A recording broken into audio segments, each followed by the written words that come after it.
Hello everyone, this is Unreal Noob and today I'll be starting off with a new beginner series, and in this series the first game that we'll be making is an Infinite Runner. So our approach would be very different than you find in some other tutorial channels. Over here you will understand and you will learn why we are coding it the way we are coding it and how we are achieving something to make the game. So basically, we'll be making an Infinite Runner like, not like, I would not say like Temple Runners, other Infinite Runners that there are in the market. We'll be making a very basic one, but what you will gain from it is the knowledge and the understanding of how to use Unreal Engine on your own, and so that you can make games in the future without the assistance of anyone else, and that you will have the idea of what needs to be done to achieve something. So let us get started. I'll be using the 4.26.0 engine version,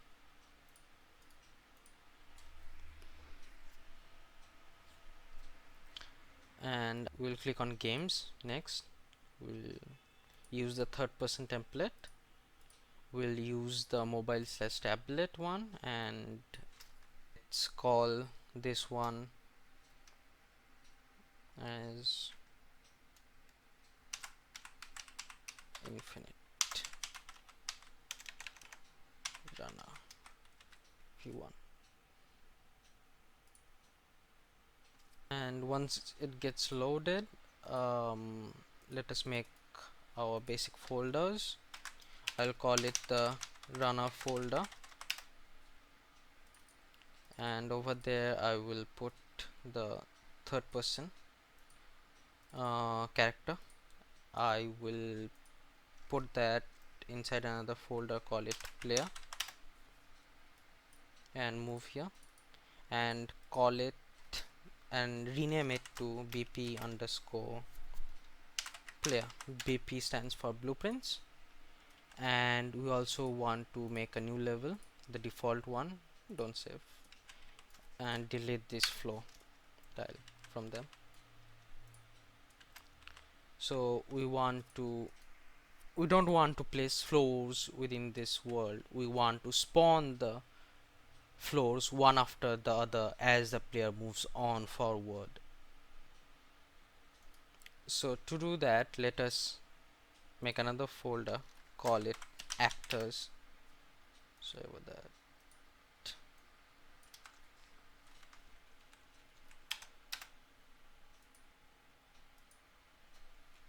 Call it actors, and over here I'll just click on blueprints and click on the actor blueprint and call it bp underscore flow. I'll open that one up, and I'll add, the first thing I'll add is a static mesh, and I'm going to rename it to flow.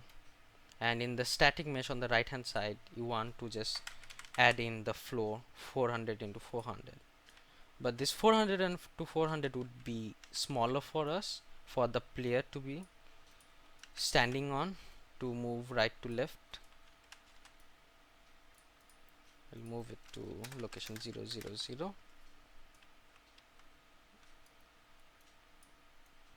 and once you see, yeah, if you are moving right to left, it would be way too clamped up. So we want it to be a bit bigger, so I'll just extend it on the X and the Y. And now let us see, if we are playing, if we start from the middle, if I am moving to the right, left, sorry, if I, yeah, so we'll be standing on the middle, and then if we move to the left we should be over here, and if we are moving to the right we should be here. So this is not so compact and we have places, so let's make it a bit more presentable. Let's change our material from here to something as this one, m underscore brick underscore clay underscore old. So once this is done, we'll delete this one. And so we want to spawn our floors over here within this world. We don't want to just drag and drop or place them over here. So how do we do that?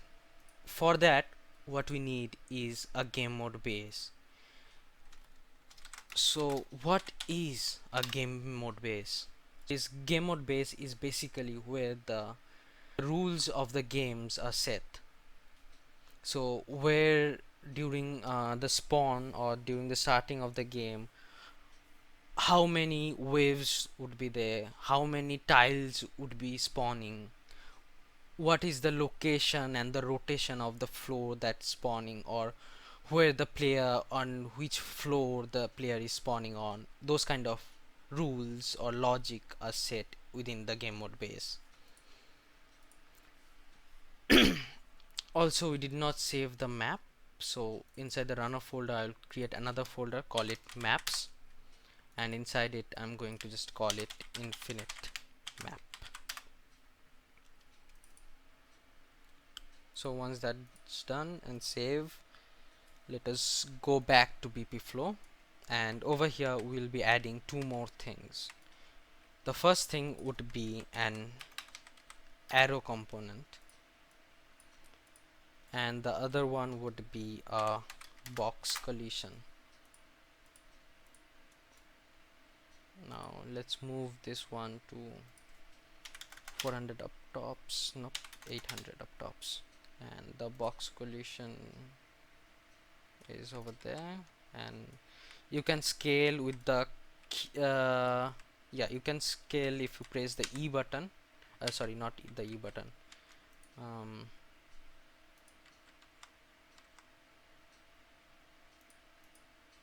yeah. So basically you can change this, but basically this is the transition or the translation component with which you can move something around the world, and this one is for rotation purposes. You can rotate it however you want it to look within the world. And the last one is the scale objects. You can scale it to your content. So this is what will be used. Yeah, W is for the translation or the transition, E is for the rotation, and R is for the scaling. So basically what we'll be doing is scaling it, and once it's scaled like that, we'll keep it. And yeah, why are we doing this? So in an infinite runner, the logic behind an infinite runner is such that, let's say we have one flow over here and the player is over here. Yeah, I suck at drawing, so yeah. So the player is here and the flow, and this is the flow. So what we want is, once it reaches the end of the floor area, the game should spawn another floor in front of the player. So when he is over here, he does not fall off, but this flow has spawned for him to continue. So like this it should happen, that flows should be spawning one after the other in front of him, and it should continue until and unless the player makes a uh, like gets hit with another object, with another obstacle, or some other accidents happen to him and he dies and the game is over. We don't want the player to fall off the floor and off the world. We don't want that. So we want to create this infinite number of tiles that there is. This is an infinite spawning tile in this direction. But once we do that, the first problem that we encounter is memory management. So when we are creating an infinite number of tiles, we also have to make sure that we destroy these tiles. So once the player comes from here to here, we want to make sure that this floor is deleted, that this floor is no longer within the memory or within the game. It's not there, it gets destroyed. We have to make sure that once like one in front is added, we want to delete one from the behind. And we also want to make sure that by the time the one behind is being deleted, the player is in the next one. We don't want to we don't want to do it in such a way that the floor gets deleted and the player has not reached another one of the newer tiles. Otherwise, then again, the player will continue to sink down the z-axis. We don't want that. So for that to achieve, for this to achieve, we want the game or to understand when to spawn these new tiles in front of him. So we need reasoning, or we need to tell the engine that okay, I have reached this place, please spawn a new floor in front of me. So this box collision does that. This is what spawns a new tile. So we'll call this one as spawn next floor. So this is what it does, it spawns the next floor. And what is this arrow that we added? So once we have spawned one floor in the world, we will tell the game or the engine to spawn another tile in front of us over here.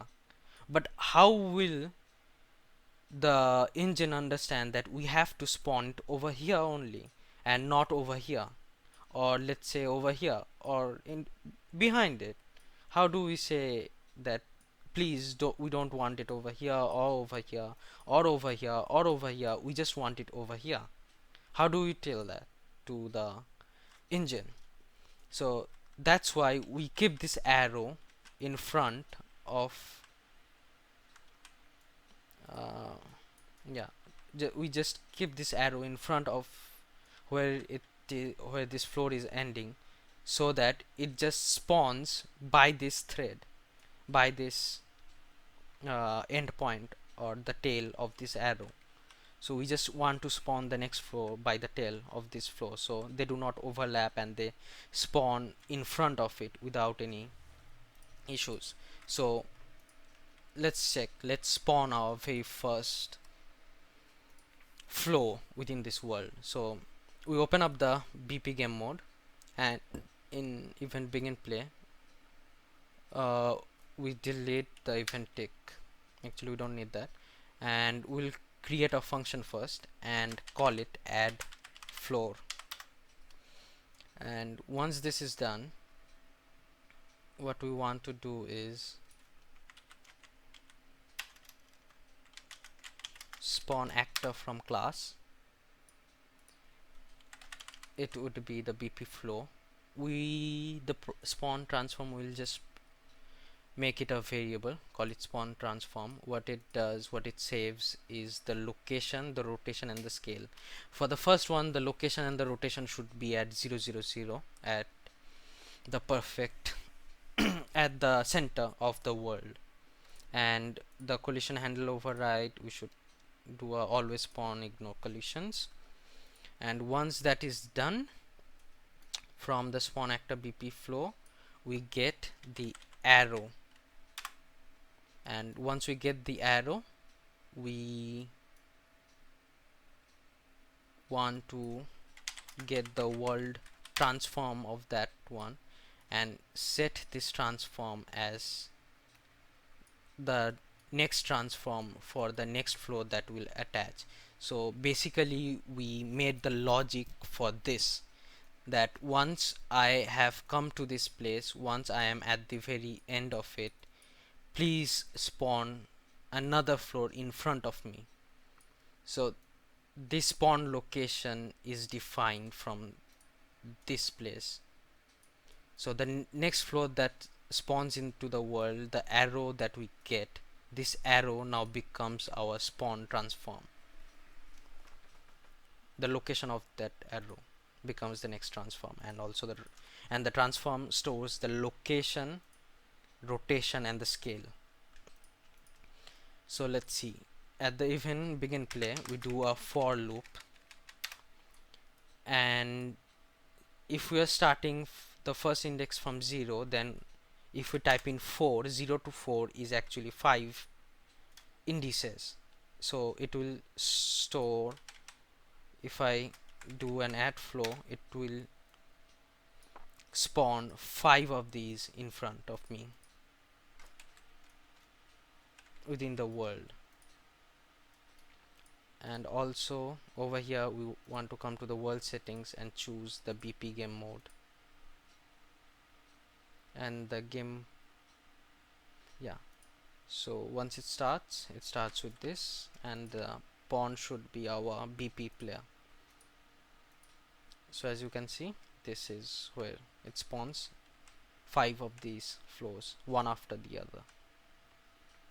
So this spawning is complete, so it spawns perfectly. And let's even move the player start to 0, 0 and 0, and it should be a bit above. Let's start from here. Okay, we can manually tweak it a bit and let it be over here and over here. Okay, this is perfect. We want it to be over here, but now we want the player to run forward. We don't want to do this input. It's an infinite runner, it should run on its own. So for that we'll go to the player folder, open up the player BP player, and remove all the unnecessary codes that we do not need. We do not need the gamepad input. We delete this one. We delete the VR orientation. We remove this touch input because we'll be making our own very own touch input. We don't even need this mouse one because we do not want to rotate the camera. So in the viewport, what we'll do, we'll click on this follow camera and just move it up a bit and rotate it so that yeah, it looks more like this 3D. And now you can see I can no longer move the character with the mouse. So once that is done, we get the movement input with the forward axis. We don't want this, we delete this one. We will delete these as well. So what we want to do is make a custom event and call it move forward. Sorry about that. Move forward. And how much do we want to move forward? We want to move forward in the x-axis by logically, but I don't want to do it, I mean place, just have the value hard coded. What I want to do is we get the capsule component, we get the rotation, we get the forward vector and plug that in to the world direction. So basically what it does is from this capsule component we get the rotation. For now the rotation is in forward. See this arrow that is coming out from the capsule, so this one shows which one is the forward. So this one is actually the forward. Now this is where the rotation is, in this x direction. So what we are doing is we are getting that rotation and we are getting the forward vector, and that forward vector is this one, the direction this arrow is pointing towards.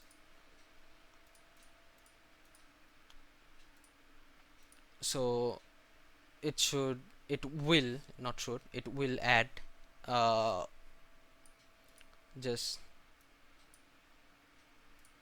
that, it will just add the direction to wherever the capsule is facing at, and by default it's in the x-axis. And so try that. Let us call in the event tick. What the event tick does is it calls something every frame. Every frame it will always call something. So we want to keep a move forward on the event tick because we always want to run in the forward direction. And you see it's running. We are not pressing W or anything, it is moving in front. So now if I go in front, it's not spawning those things. The logic I told you so far, it's not spawning those things. We have set up this uh, box collision, but it's not doing anything. It's not spawning new flows. The only thing that we have done is we are spawning the flows in front by using this arrow. So let us move to the box collision as well. And if you click on the box collision and scroll down from in the details panel, if you scroll down, you will see something called events, and over here we have the on component hit, on component event begin overlap, and on component end overlap. So what we want to do is the begin overlap. We want to make sure it's do once. It should trigger only once, but before that we want to make sure it is our player as well. So what we can do is simply cast to BP player, but we won't be doing this. We're going to be using is interfaces. So we right click over here, go to blueprints, and call it the blueprint interfaces, and I will type it BPI calling and underscore and player. BPI stands for blueprint interfaces, and over here I'll open it, and a new function is already created. I'll call it character reference, and from the output pin we want to call BP player object reference, and we'll call it character reference as well. Compile, save, and so that we don't have to compile and save every time, click on this drop down and save on compile to on success only. Now if you are making a change over here, like in we come back to BP underscore player, in the class settings under interfaces we add the BPI player, and under interfaces on the left side over here we click on player character and we plug in self. So as you can see there's a star mark, that means it's not saved. So now if I press this compile, see it compiles and saves. We now do not have to press compile and then save again. We just can press compile and it will be done. What this interface does is, okay, so what this interface does is it's actually like creates a function. Like we can have a lot of functions under this, and each of this function can be used without casting to another set of actors or classes and things like that. So in this character reference we are just making sure that we are the character reference. We compile this one, and from here other component we type in character ref, plug this one in. If we are the character ref, do once,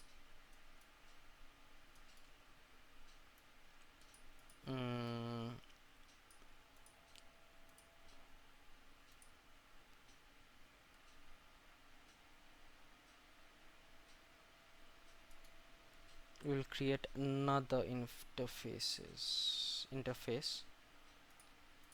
mm, Actually, I'll keep all the interfaces differently. I'll create another PPI game mode base, and I'll keep them under a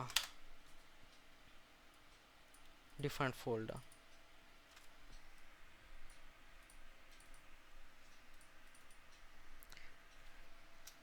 Game mode base reference, same thing. I'll just call it game mode bp underscore game mode base.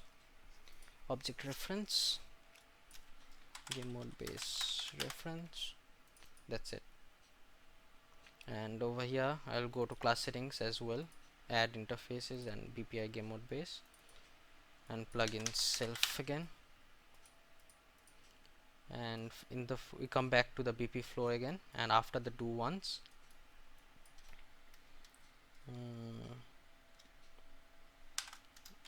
mode base reference, and from the target type in get game mode.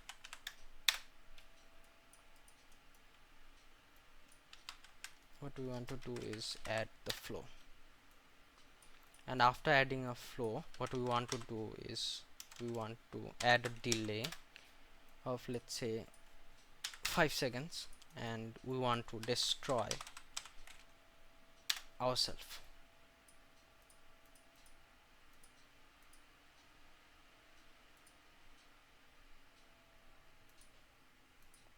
Oops, I did something wrong.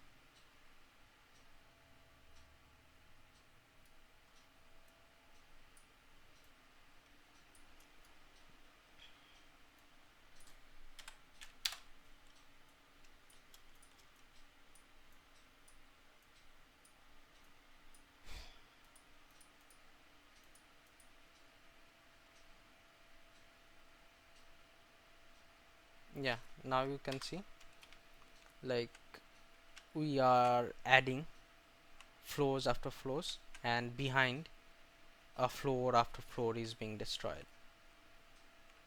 So we have achieved the first part of programming. We make sure that in front of us the floors are being created, and behind us floors are being destroyed at a rate such that the player is not such in front that the player would fall off the world, and the destroying of the floor is not so fast that the player would fall off the floors again from the behind. So we have achieved the perfect harmony for the game.